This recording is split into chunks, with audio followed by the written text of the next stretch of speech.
All right, so you can see in this painting, I definitely left a lot of things out. And you've probably seen a lot of painters do this and you ask yourself, like, how did they know to take that stuff out? Well, the answer to that is really knowing what to keep in.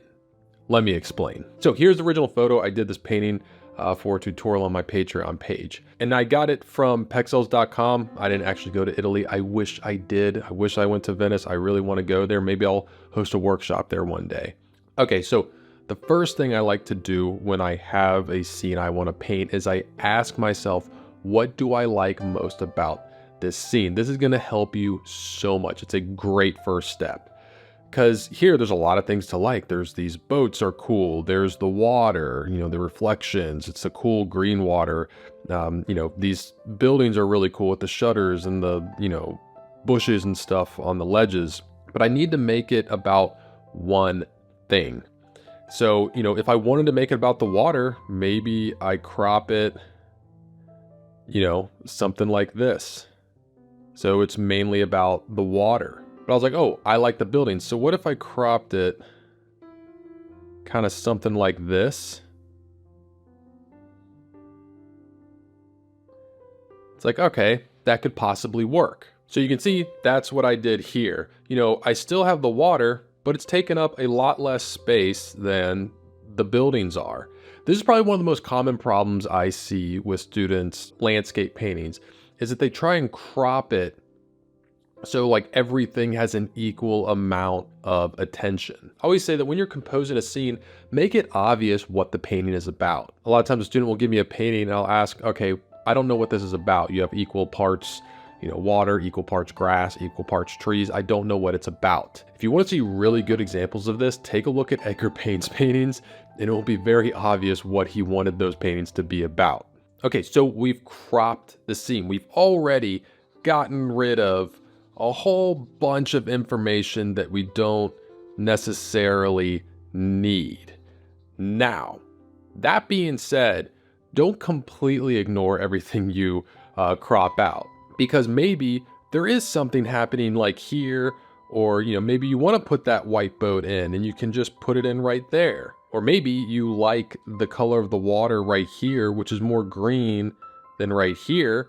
And so you do that. Never rule that out. Still use that stuff to help your painting later on if you want to. Now, I know a lot of what I'm talking about is composition, and there's a lot to learn about composition. If you want to learn more about that, I have a free composition coaching guide. It's a series of videos where I break down and explain how to compose a good composition. If you want to check that out, there's a link to it in the description of this video. Now, next thing I want to do is try to find the major lines of the composition. What does that mean? I always hear painters talk about that, and I was like, what do you mean the lines of the composition? Well, what's going to help you with that is squinting your eyes. So when you squint your eyes or you know, blur the photo like this, it should make it easier to pick up on the major lines in the scene here.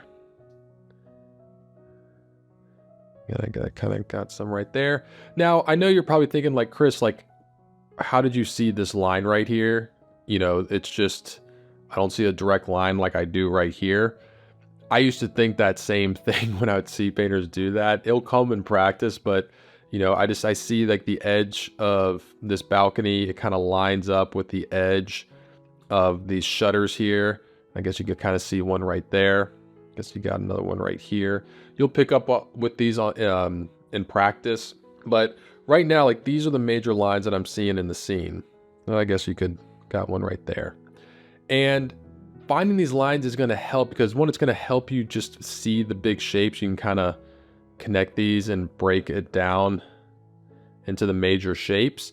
But also it's going to help you find your focal point, which is really important because you want your focal point to be kind of somewhere where all these lines are pointing, which is kind of somewhere around there. In order to find my focal point, I actually want to break the scene down into big, simple value shapes. So looking at our scene here in just black and white, I'm also going to blur it. And I want to be able to break this down into three values, a dark, a mid-tone, and light. You see squinting your eyes makes it easier to kind of find these big value shapes. So I kind of see this all is grouped It's one big value shape. I see one up here. And now don't get shapes confused with objects. You can group different objects into one bigger value shape. I see a lot of people struggle with that. I see some darks here, dark here, like little ones kind of right there. Now for light values, see that there. It's kind of one coming here, one there, kind of this bridge. And now doing this, it's made me see, ooh, I have a light and a dark touching. And ideally, most of the time, it's not a hard, fast rule, but if you can get your focal point to be the only area where your darkest dark and lightest light touch, the area of highest contrast, it's going to draw the viewer's eye there. So that, along with the lines of the scene drawing the viewer's eye there, it should create a pretty obvious focal point. So I like this, and I can just say everything else is a mid-tone. So more or less, this is kind of the abstract composition that I'm working with. Now you might be saying, Chris, what makes that a good composition? I used to ask myself the same thing. I'm not gonna lie, it takes practice to kind of have an eye for composition, but there's kind of two little tricks that will help you out. The first trick is dynamic balance. You always want balance in your composition, but you want it to be dynamic, meaning if I have a scale here and I have a shape here and then another shape, they're pretty equal in size. That's balance. That's boring. What you want is dynamic balance. You want something big next to something small. What I like to do is I like to think of balancing my composition vertically, meaning comparing the top of the canvas to the bottom and the left to the right. So if you just drew a line halfway across, say, all right, is it very obvious that there's more dark shapes on the bottom than the top? I'd say yes. We have, all of this. We got these, this definitely outweighs everything going on up here, these shapes. Then I ask myself the same thing, but left to right. So I think, all right, there's definitely way more dark shapes on the left side than the right side. That's good. Now, another way to think about this that might be easier, that I do a lot, is breaking your scene down into quadrants and comparing opposite quadrants. So this bottom left quadrant is definitely the one that has the most dark shapes, like it's going to be like the heaviest right here. So I want to look to its opposite up here and make sure that there's something there, but it's, a lot smaller, which it is. Like this is significantly smaller than this one. That's good dynamic balance. Can do the other right here. It's a good amount, a lot less than what's opposite of it. A lot of times if you adhere to that, things work out. Now the second trick that I like to use, I call the obvious percentage rule, which is when I look at my composition of value shapes, it should be very clear which takes up the most, which takes up the second most, and which takes up the third most. Again, it should be very clear and obvious. You shouldn't have to be like, oh, is there more mid-tone, or is there more light, or is there more light than mid-tone, or more dark? It should be pretty obvious. Looking at this, I feel like it's pretty obvious that the mid-tone is number one, and then dark is number two, and pretty clear that the light is the least. Again, this is being dynamic. If there was an equal amount of dark, equal amount of light, equal amount of mid-tone, be kind of boring. During the stage of breaking it down into value shapes, this is when I start doing thumbnail sketches. I try and figure these out in little sketches. Now, I know a lot of what I'm talking about might seem very new to you and kind of abstract and hard to understand. If you have any questions about anything that you see in my videos, please ask your questions in the comments section. I love seeing them. It helps give me ideas on videos to make because I want to be able to answer your questions. Now, honestly, at this stage, I feel like I've figured out everything that absolutely needs to be in the painting. Anything after these value shapes really is extra and is up to the artist to make a decision on. So when I first start my painting, this is what I do first. I try to block out this value composition with just a dark, a mid-tone, and a light. I do this because I want to have it there as a base and a roadmap.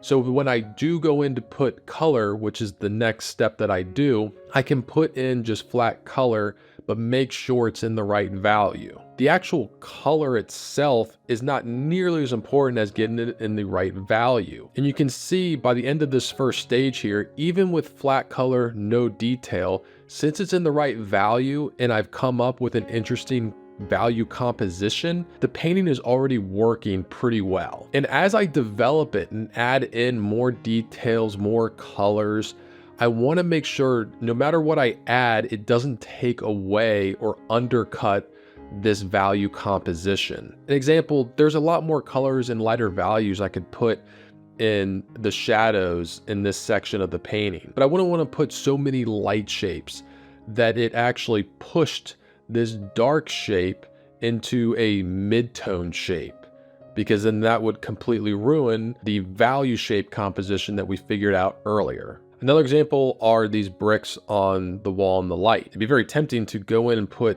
every brick and, getting these bricks really light, but I want to make sure that I keep this wall as a mid-tone and not a light. Now, something else that dictates whether I put detail in it or not is depth. These buildings that are in the distance, I purposefully left a lot out of them and painted them very simply and very soft because I wanted them to sit in the distance. And as I paint and put in more details and dial things in more, I'm really making sure that I keep the area of highest contrast my focal point. You can't get caught up in painting the photo exactly how you see. That's going to get you in a lot of trouble. For example, in my final painting here, I purposefully kept down here the darks in this boat kind of a mid-tone because I didn't want to draw a bunch of attention to the corner of the painting, with something with a lot of high contrast, because I already had this light in there.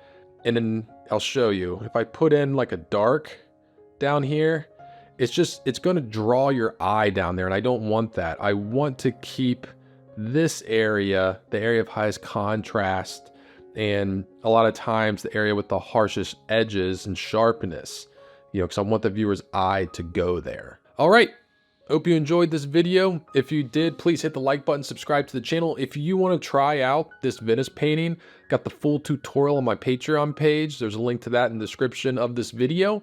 I'm Chris Fornatero, here telling you to go get painting.